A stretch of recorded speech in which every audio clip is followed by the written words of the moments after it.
Assalamualaikum warahmatullahi wabarakatuh, Bapak Ibu guru hebat seluruh Indonesia. Kali ini saya akan membahas terkait dengan soal SJT modul 1.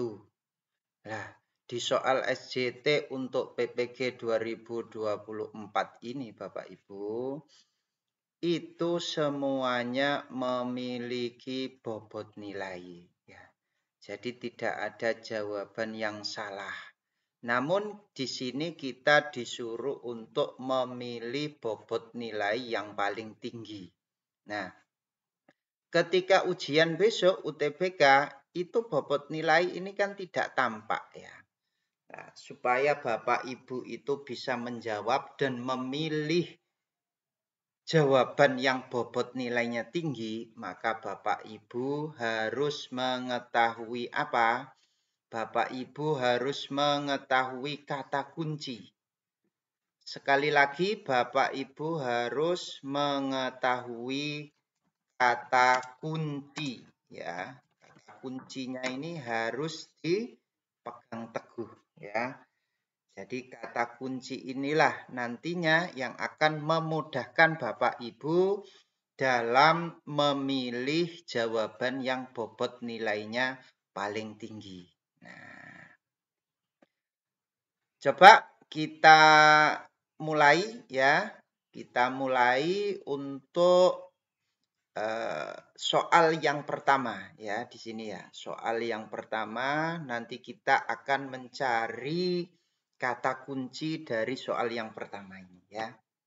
Nah, di sini pada satu materi belajar tentang poster sebagai media informasi, Anda berencana meminta setiap peserta didik untuk berlatih membuatnya dengan tema budaya. Akan tetapi, mayoritas peserta didik meminta Anda untuk membebaskan tema sesuai dengan minat masing-masing. Sebagai guru mapel IT, apa yang akan Anda lakukan ketika menemui situasi tersebut? Nah, situasi ini tidak hanya dialami oleh guru mapel IT saja, Bapak Ibu. Ya. Jadi ketika kita memberikan sebuah materi, kemudian materi tersebut terkait dengan tema ya, maka di sini kadangkala peserta didik itu meminta kita untuk membebaskan temanya. Ya, nah, meminta peserta didik untuk membebaskan tema. Nah, di sini kita harus mencari jawaban yang bobot nilainya tinggi lah. Yang bobot nilainya tinggi di sini adalah membuat survei minat. Nah, di sini membuat survei minat peserta didik untuk dijadikan alternatif pembuatan tema sebelum pembelajaran. Nah, jadi kata kuncinya kalau kita menemui situasi yang seperti ini, maka kata kuncinya adalah di sini kita harus apa? Kita harus mengasesmen awal ya. Mengasesmen awal. Ini kata kuncinya. Jadi kita harus mengasesmen awal. Lah, di sini asesmen awalnya berupa apa? Yaitu asesmen awalnya untuk pemenuhan minat. Nah, ini jawaban yang bobotnya paling tinggi. Kenapa? Karena sudah memfasilitasi di sini sudah memfasilitasi peserta didik. Ya. Jadi sudah memfasilitasi kebutuhan peserta didik. Nah, jadi di sini kita bisa tahu bahwa untuk jawaban yang pertama ini memang sudah memfasilitasi peserta didik. Ya. Jadi kebutuhan peserta didik itu diakomodir di sini. Nah, untuk yang poinnya 4 di sini sudah mengakomodir ya, mengizinkan peserta didik untuk membuat poster sesuai dengan minatnya masing-masing. Sudah mengakomodir, tapi di bobot nilai yang kelima ya, nilainya yang paling tinggi, ini ada kelebihannya yaitu melakukan survei. Jadi di asesmen awal terlebih dahulu. Untuk yang mengizinkan peserta didik, ini sudah memfasilitasi, namun guru tidak melakukan asesmen awal terlebih dahulu terkait dengan minat peserta didiknya. Jadi jawaban yang bobot nilainya paling tinggi adalah guru itu mengasesmen awal minat belajar siswa dan memfasilitasi kebutuhan masing-masing peserta didik tersebut. Ya, jadi kebutuhan peserta didik tersebut difasilitasi dengan cara apa? Dengan cara di asesmen awal dulu terkait dengan minat masing-masing peserta didik. Ya. Nah, ini kata kuncinya kalau kita menemui permasalahan yang seperti ini. Ya. Jadi kata kuncinya adalah mengasesmen awal, kemudian memfasilitasi peserta didik tersebut. Ya, kebutuhan peserta didik. Oke, yang selanjutnya. Yang selanjutnya yaitu yang nomor 2 di sini ya. Nah, Anda mengampu mata pelajaran PJOK dan akan mengajarkan materi tentang permainan bola voli yang menuntut penugasan pengetahuan dan keterampilan. Di sisi lain, sekolah Anda tidak memiliki sarana prasarana yang memadai untuk melakukan praktek. Sehingga Anda cukup kesulitan untuk melakukan proses pembelajaran dan penilaian. Jadi cukup kesulitan melakukan proses pembelajaran dan penilaian. Nah, jika menemui situasi tersebut, apa yang akan Anda lakukan?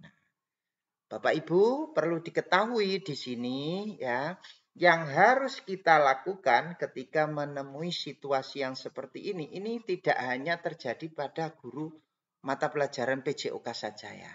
Bisa juga terjadi di mata pelajaran yang lain. Jadi di sini materi tersebut menuntut penguasaan pengetahuan dan keterampilan. Sedangkan sarana prasarananya tidak memadai. Nah, maka guru tersebut akan kesulitan dalam melakukan proses pembelajaran dan penilaian. Nah, di situasi yang seperti ini, maka apa yang harus kita lakukan di sini? Nah, yang harus kita lakukan adalah di sini yang poinnya, bobot nilainya paling tinggi adalah membuat panduan observasi yang dapat digunakan semua guru PJOK meskipun sarana praktik di sekolah terbatas. Jadi, kata kuncinya di sini adalah ketika terjadi situasi yang seperti ini, maka kata kuncinya adalah ketika kita membuat panduan, observasi, ya, ketika membuat panduan observasi itu harus bisa digunakan semuanya. Bisa digunakan semua ya. Artinya di sini apa? Bisa digunakan oleh sekolah yang sarana prasarananya terbatas maupun bisa digunakan oleh sekolah yang sarana prasarananya lengkap. Nah, untuk yang bobot nilainya 4 coba kita lihat ya. Tetap akan melakukan penilaian keterampilan dengan meminjam lapangan bola voli terdekat. Nah, jadi kalau di sini yang paling tepat ya, yaitu membuat panduan observasi yang dapat digunakan semua guru PJOK meskipun sarana praktik di sekolahnya terbatas. Ya.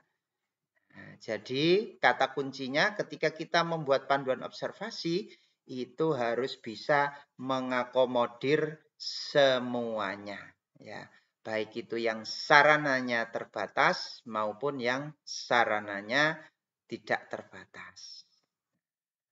Oke, ini untuk kata kunci yang nomor 2. Sekarang kita ke nomor 3 ya. Nah, soal nomor 3. Anda akan mengajarkan salah satu cabang olahraga atletik, yaitu lari jarak jauh. Pada kegiatan praktik, ada beberapa peserta didik yang menyatakan tidak sanggup melakukan kegiatan tersebut dikarenakan baru saja sembuh dari sakit. Ada pula yang menyampaikan bahwa mereka belum sempat sarapan. Tindakan apa yang Anda lakukan sebagai guru mata pelajaran PJOK di kelas tersebut? Lah, situasi seperti ini juga tidak hanya dialami oleh guru mata pelajaran PJOK. Jadi kadangkala ketika kita pembelajaran di kelas ya, baik guru kelas maupun guru mapel itu kadangkala itu ada anak yang baru saja sembuh dari sakit ya. Ada juga yang ketika pagi hari itu belum sempat sarapan. Nah, kalau menghadapi situasi yang seperti ini, apa yang kita lakukan? Sebagai guru, di sini bobot nilai yang tertinggi adalah kita itu memastikan kondisi setiap peserta didik. Nah, sebelum menentukan jarak lari yang akan dipraktekkan. Jadi, kalau di mata pelajaran lain, kata kuncinya di sini adalah kita itu di awal pembelajaran itu harus mengetahui mempersiapkan peserta didik terlebih dahulu ya di sini ya. Jadi apa yang kita lakukan yaitu mempersiapkan peserta didik kita.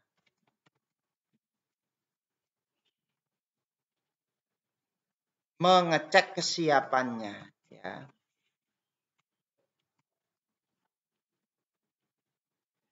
Jadi sebelum pembelajaran dimulai itu kita ya, sebelum kita ke materi itu kita terlebih dahulu harus mengecek kesiapan peserta didik kita. Nah, sekali lagi di sini kata kuncinya adalah kita itu harus berpusat pada peserta didik kita. Kita itu harus mengetahui kebutuhan masing-masing peserta didik. Nah, di sini untuk mengetahui masing-masing kondisi tersebut, maka kita harus mengecek kesiapannya terlebih dahulu. Ya, mengecek kesiapannya terlebih dahulu, ini adalah bobot nilainya yang paling tinggi. Nah, jadi kalau menjumpai, Bapak Ibu menjumpai untuk situasi atau kondisi yang seperti ini ya di soal besok, maka Bapak Ibu harus tahu kata kuncinya. Kata kuncinya di sini adalah mengecek kesiapan peserta didik kita. Oke, yang nomor 4. Anda adalah guru kelas dengan peserta didik yang selama ini seluruhnya berasal dari Jawa. Kebetulan semester ini ada peserta didik baru yang pindah dari luar Jawa. Dan tentu saja ia tidak menguasai bahasa Jawa. Padahal selama ini Anda terbiasa ketika di kelas menyelipkan bahasa Jawa ketika menjelaskan sesuatu. Meskipun bahasa pengantar pembelajaran secara resmi adalah bahasa Indonesia. Apa kemudian tindakan yang Anda apa kemudian tindakan Anda saat menghadapi situasi di atas? Nah, ini tidak hanya terjadi di mata pelajaran bahasa Indonesia ya, tentunya di mata pelajaran lain ketika kita menerangkan itu juga kadangkala kita itu menyelipkan bahasa setempat ya, selain bahasa Indonesia. Lah, ternyata ada peserta didik baru pindah dari luar Jawa, dia itu pindahan dari luar Jawa. Maka apa yang harus kita lakukan? Nah, bobot nilai yang tertinggi untuk jawaban tersebut adalah melibatkan peserta didik lain di kelas untuk mendiskusikan materi dalam bahasa Indonesia. Nah, di sini kata kuncinya ya, sekali lagi di sini kata kuncinya adalah melibatkan peserta didik. Jadi kata kuncinya di sini adalah melibatkan peserta didik. Jadi kata kuncinya di sini adalah melibatkan peserta didik yang lain untuk menggunakan bahasa Indonesia ya. Untuk menggunakan bahasa Indonesia. Jadi pakai bahasa persatuan ya. Bahasa Indonesia di sini ya. Jadi kata kuncinya sekali lagi melibatkan peserta didik ya untuk menggunakan bahasa Indonesia. Nah, kalau bobot nilainya 4 di sini menggunakan bahasa Indonesia pada semua materi yang diajarkan di kelas. Jadi ini hanya terfokus ke gurunya yang menggunakan bahasa Indonesia ya. Terfokus ke gurunya saja, tidak melibatkan peserta didik yang lain untuk menggunakan bahasa Indonesia. Maka jawaban yang paling tepat, yang bobot nilainya paling tinggi, yaitu melibatkan peserta didik lain di kelas untuk mendiskusikan materi dalam bahasa Indonesia. Ya. Ini kata kuncinya, Bapak Ibu ya. Oke, kita ke soal nomor 5. Ya, di soal nomor 5, Anda adalah guru bahasa Indonesia yang bermaksud melakukan literasi menulis pada peserta didik di sekolah Anda. Literasi ini akan membantu peserta didik menuangkan gagasan ke dalam tulisan dengan susunan kata dan bahasa yang efektif dan efisien. Namun demikian, kemampuan menulis peserta didik di sekolah Anda heterogen. Beberapa di antara mereka cukup terampil dalam menulis, namun banyak juga yang mengalami kesulitan. Apa yang Anda lakukan jika berada pada situasi ini? Nah, situasi ini ya di sini literasi menulisnya itu heterogen ya di sini ya. Nah, jadi ada yang cukup terampil dalam menulis dan banyak juga yang masih mengalami kesulitan. Nah, jawaban yang bobot nilainya paling tinggi di sini adalah membuat panduan dan tugas yang berbeda sesuai dengan tingkat keterampilan menulis peserta didik. Nah, ini adalah jawaban yang bobot nilainya paling tinggi. Jadi di sini kata kuncinya ya, kata kuncinya ketika Bapak Ibu menghadapi situasi yang seperti ini, kata kuncinya adalah pembelajaran berdiferensiasi. Jadi Bapak Ibu harus melakukan pembelajaran berdiferensiasi. Kata kuncinya di sini. Yaitu di sini sepertinya diferensiasi proses ini ya, membuat panduan dan tugas yang berbeda.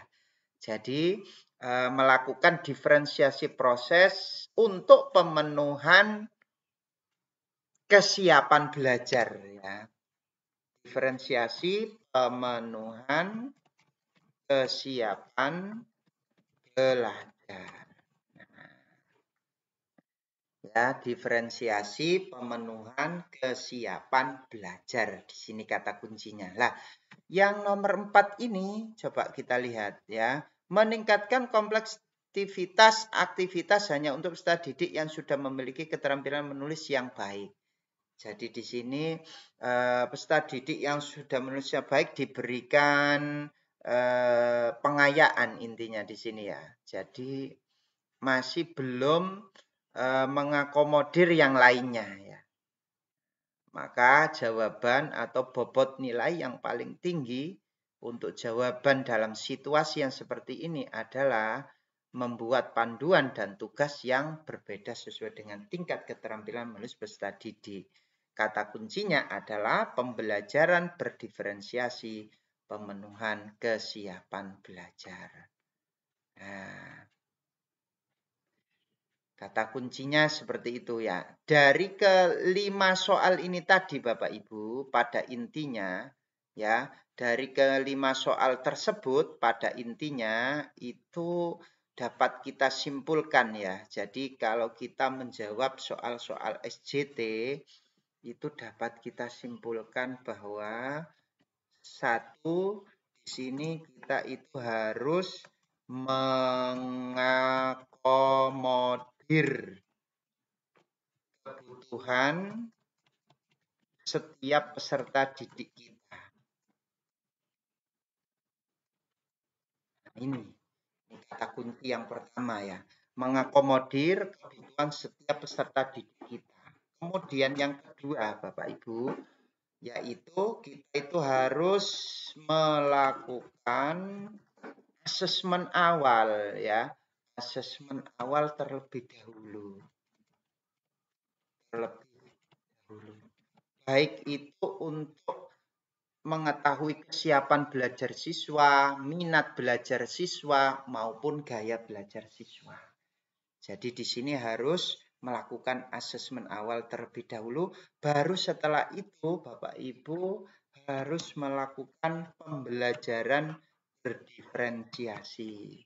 Nah, pembelajaran berdiferensiasi. Ya, pembelajaran berdiferensiasi. Nah, kemudian ketika menemui budaya yang berbeda, maka kita harus mengajak ya, kalau menemui soal dengan budaya yang berbeda itu mengajak peserta didik kita ya, mengajak peserta didik untuk menggunakan bahasa persatuan ya, bahasa persatuan, yaitu bahasa Indonesia ya. Bahasa Indonesia. Nah, ini Bapak Ibu ya.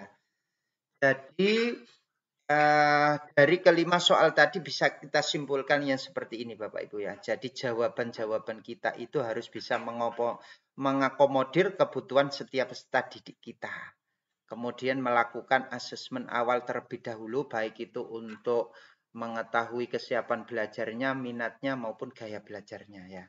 Kemudian kita itu dalam pembelajaran melakukan pembelajaran berdiferensiasi dengan seperti ini tadi contohnya ya, yaitu membuat panduan dan tugas yang berbeda ya, sesuai dengan asesmen awalnya tadi ya.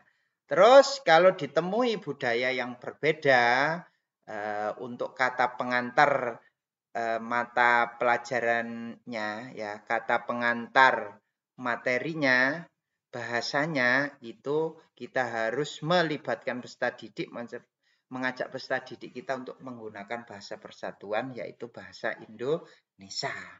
Ketika ada peserta didik yang baru ya, pindahan dari bukan suku kita. Ya, seperti ini Bapak Ibu untuk kata kunci yang semoga dapat membantu Bapak Ibu ketika menjawab soal-soal SJT sehingga Bapak Ibu tidak kesulitan dalam menentukan jawaban yang bobot nilainya paling tinggi ya. Demikian Bapak Ibu, mudah-mudahan bermanfaat ya. Saya akhiri, wassalamualaikum warahmatullahi wabarakatuh.